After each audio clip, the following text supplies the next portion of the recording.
បាទនេះចាប់បានចៅមួយហើយនៅព្រំដែនជួមុខខាងទិស333នៅខាងកើតប្រាសាទព្រះវិហារយើងណាឥឡូវចាប់បាន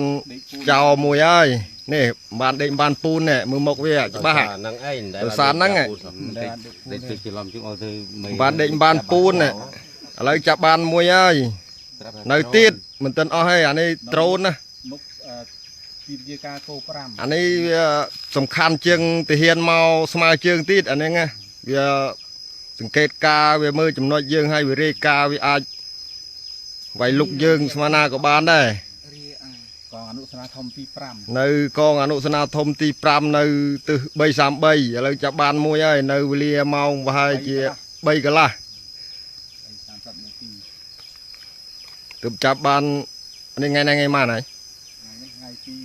1ទី2ថ្ងៃទី2ខែ6យើងហ្នឹងឆ្នាំ2025យើងហ្នឹង